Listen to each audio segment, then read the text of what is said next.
Good morning guys, welcome to banking English mania का। आज है 9 सितंबर और 9 सितंबर के द हिंदू आर्टिकल में आप सबका स्वागत है। तो चलिए बिना किसी देरी के शुरू करते हैं आज का पहला वर्ड।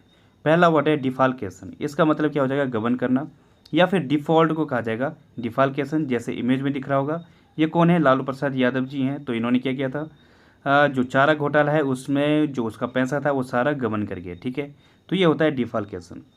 डिफ़ॉल्ट है, डिफ़ॉल्ट के दो मीनिंग होते हैं। एक तो क्या हो गया, गलती से, जैसे we lost the match by default.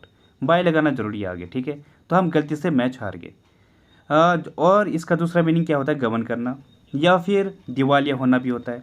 जैसे कि विजय माल्या है, तो उसने क्या किया, पहले अपनी जो उसकी कंपनी थी किंगफिशर, तो वो कि पहले क्या हुई, डिफ़ॉल्ट हुई, उसने दिवालिया घोषित करी, और उसके बाद जो पैसा था वो लेके भाग गया। ठीक है, जो बैंक से उसने पैसा लिया था, पीएनबी या एसबीआई से, तो वो क्या कहलाए?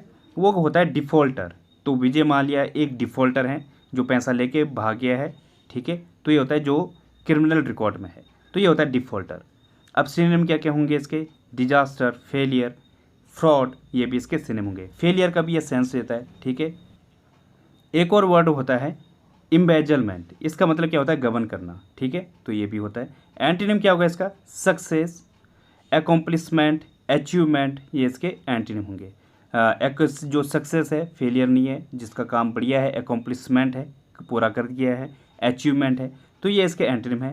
एग्जाम्पल है इसका, रवि मेड डिफाल्केशन इन फंड्स। जो रवि है उसने फंड्स में क्या घोटालेबाजी की, या उसने फंड्स को गबन कर दिया, तो ये होगा। अगला वर्ड है कटिंग एज। इसका मतलब क्या हो जाएगा? जो अत्यधिक उन्नत है, हाईली एडवांस है, वो होता है कटिंग एज।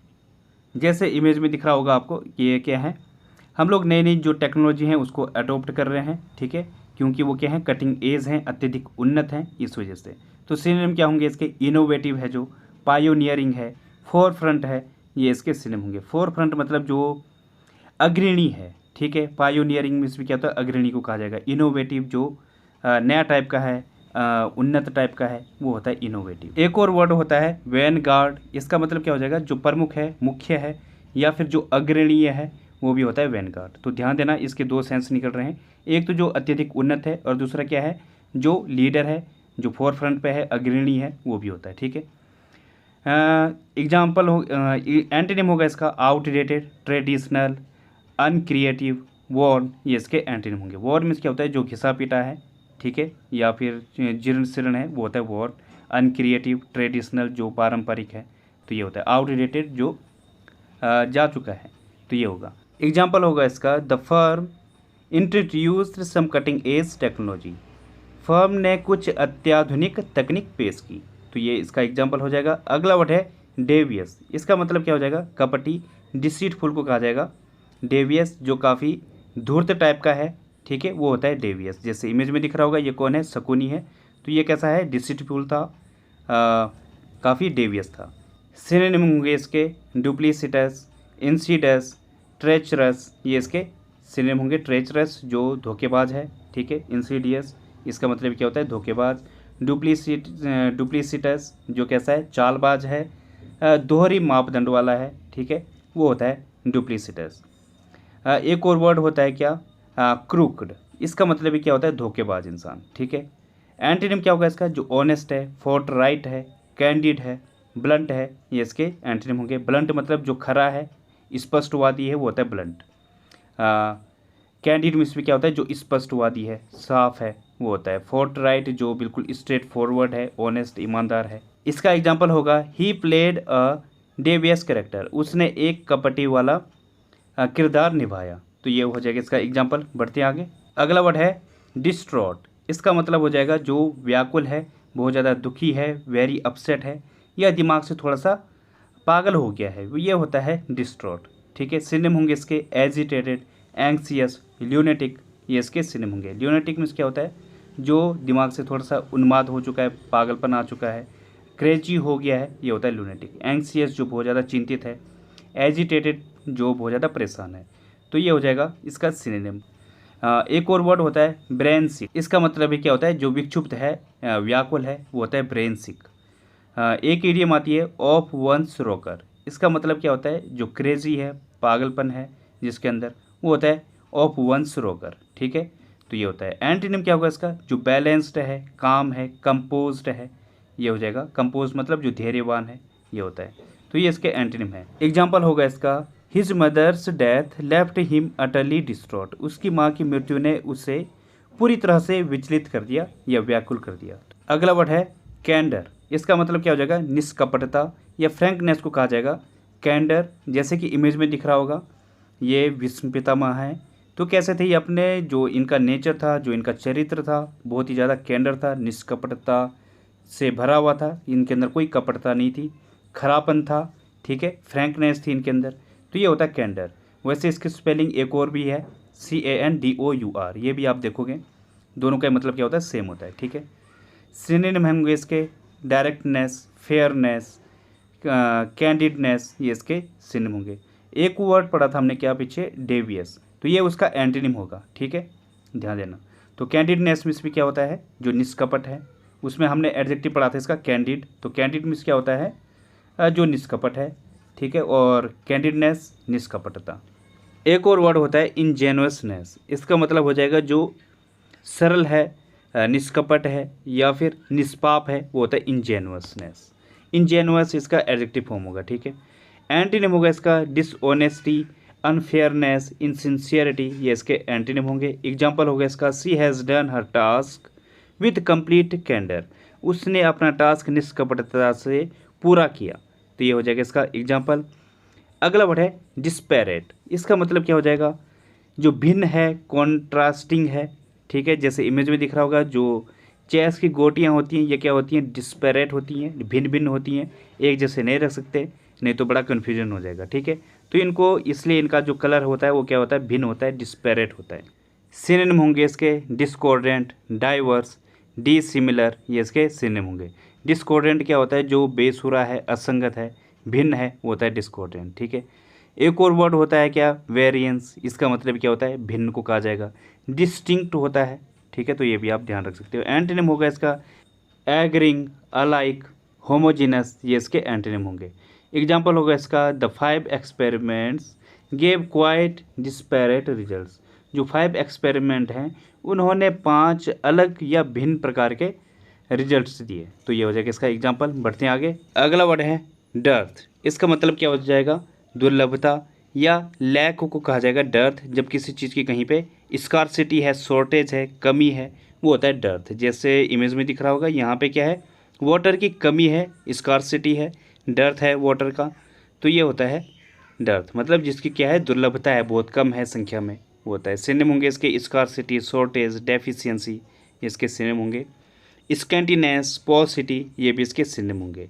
एंटीनिम क्या होगा इसका, अबंडेंस, सरफीट, ओपुलेंस, प्रोफ्यूजन, ये इसके एंटीनिम होंगे। प्रोफ्यूजन मतलब जो बहुतायत में है, ठीक है। ओपुलेंस जो खूब सारा है, सरफीट ज़रूरत से ज़्यादा, अबंडेंस भरमार, तो ये इसके एंटीनिम होंगे। एग्जाम्पल होगा इसका, there was a dearth of evidence, evidence की कमी थी, तो ये हो जाएगा इसका एग्जाम्पल। अगला वर्ड है एबिंग, एबिंग मीन्स क्या होता है, छीण होना या फिर डीके होने को कहा जाएगा। एबिंग जो कम हो रहा हो, वो होता है। जैसे कि इमेज में दिख रहा होगा, ये क्या है, ये टाइड है। यहाँ पे क्या होता है, एक साथ दो वर्ड चलते हैं इसके, एबिंग एंड फ्लो, मतलब क्या है, राइज एंड फॉल। तो ये होता है, ज्वार भाटा आते हैं, समुद्र में लहरें आती हैं, थोड़ी देर ऊपर उठती हैं, राइज होता है, फिर फॉल होता है, तो वो होता है एबिंग एंड फ्लो, ठीक है। सिनोनिम होंगे इसके रिड्यूस, डिमिनिश, ड्विंडल, ये इसके सिनोनिम होंगे। ड्विंडल मतलब कमज़ोर पड़ता हुआ, तो ये होगा। अब बैट होगा, इसका मतलब भी क्या होता है, कम होना। फेड अवे, जो क्या हो रहा है, धीरे धीरे कम हो रहा है, ख़त्म हो रहा है, ये होता है। एंटीनिम क्या होगा इसका, रिमेनिंग, इंड्योरिंग, इंक्रीजिंग, इंटेंसिफाइंग, ये इसके एंटीनिम होंगे। इंटेंसिफाइंग मतलब जो बढ़ रहा है, ठीक है, तो ये होता है। एग्जाम्पल होगा इसका, there were occasions when my enthusiasm ebbed, बहुत सारे ओकेशंस रहे जहाँ पे मेरा जो उत्साह था वो क्षीण हुआ, तो ये हो जाएगा इसका एग्जाम्पल। अगला वर्ड है वीडल, इसका मतलब हो जाएगा मान लेना या परसुएड करने को कहा जाएगा वीडल।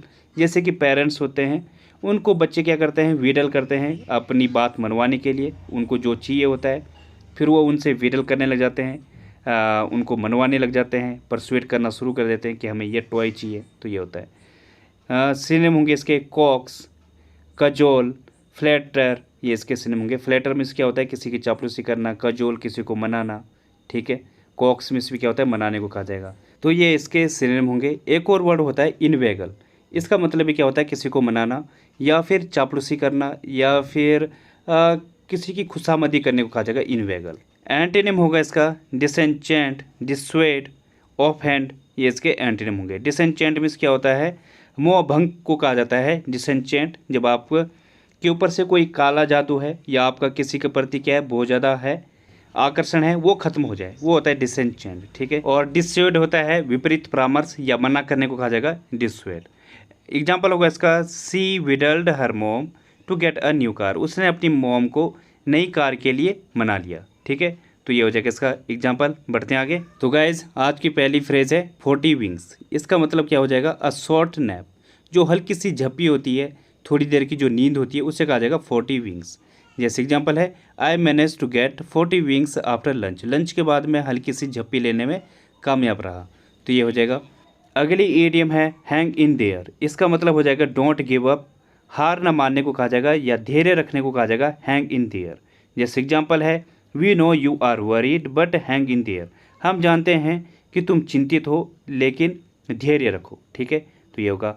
अगली ईडियम है स्प्लिट हेयर्स। इसका मतलब क्या हो जाएगा, आर्ग्यू और वरी अबाउट स्मॉल डिटेल्स, जो छोटी छोटी बातों पर आर्ग्यू या चिंता करने को कहा जाएगा स्प्लिट हेयर्स। जैसे एग्जाम्पल है, if we continue to split hairs we will never get this project started. अगर हम छोटी छोटी बातों पर आर्ग्यू करते रहे तो हमारा प्रोजेक्ट कभी स्टार्ट भी नहीं होगा, ठीक है। तो ये होगा। अगली ईडियम है अप फॉर ग्रेप्स। इसका मतलब हो जाएगा अवेलेबल फॉर एवरीवन, जो सभी के लिए उपलब्ध है वो होता है अप फॉर ग्रेप्स। जैसे एग्जाम्पल है, the teams are fighting hard and victory is still up for grabs, जो टीम है वो बहुत ज़्यादा फाइट कर रही है, बहुत ज़्यादा कठिन परिश्रम कर रही है, लेकिन जो विजय है वो अभी भी सभी के लिए उपलब्ध है, किसी की भी हो सकती है, ठीक है। तो ये होगा। बढ़ते हैं आगे। तो गाइज आज का रूट वर्ड है ज्योर। इसका मतलब क्या हो जाएगा, स्वेर या शपथ को कहा जाएगा ज्योर। अब देखते हैं इससे रिलेटेड वर्ड, जैसे एब्ज्योर। इसका मतलब क्या हो जाएगा, शपथ पूर्वक त्याग को कहा जाएगा एब्ज्योर। गिव अप या अबेंडन को कहा जाएगा एब्ज्योर, जो शपथ पूर्वक त्याग किया जाता है किसी ऑफिसर के द्वारा या कोई काउंसिल है उसके द्वारा एब्ज्योर किया जाता है। वैसे ही एडज्योर है, इसका मतलब क्या हो जाएगा, बैग, इम्प्लोर या शपथ पूर्वक कहने को कहा जाएगा एडज्योर। किसी से विनती करना, प्रार्थना करना। इम्प्लोर में क्या होता है, प्रार्थना करना। तो ये होता है एडज्योर। तो दोनों में अंतर है, एब्ज्योर और एडज्योर। परज्योर, इसका मतलब क्या हो जाएगा, न्यायालय में झूठी गवाही देने को कहा जाएगा परज्योर, जो झूठी गवाही देता है न्यायालय में, ठीक है, वो होता है परज्योर। ज्यूरी में क्या होता है, पैनल या न्यायपीठ को कहा जाएगा ज्यूरी। इसमें क्या होता है, 2-3 जज होते हैं या उससे ज़्यादा भी हो सकते हैं, तो अकेला नहीं होता है। इसमें क्या है, 2-3 जजों की जो आपस में पैनल होता है इनका, ठीक है, वो निर्णय देते हैं, वो होता है ज्यूरी। वैसे ज्यूरिसडिक्शन क्या होगा, जो ऑथोरिटी है, न्याय अधिकार है, जो कानूनी अधिकार है, वो होता है ज्यूरिसडिक्शन। वैसे ज्यूरिस्प्रूडेंस क्या होगा, the collection of rules imposed by authority, जो न्याय शास्त्र होता है या विधि शास्त्र होता है वो होता है ज्यूरिस्प्रूडेंस। प्रूडेंस में क्या होता है, बुद्धिमत्ता को कहा जाएगा। तो ज्यूरिस्प्रूडेंस जिसमें न्याय शास्त्र है या विधि शास्त्र है, ठीक है। तो ये होगा। बढ़ते हैं अब आगे।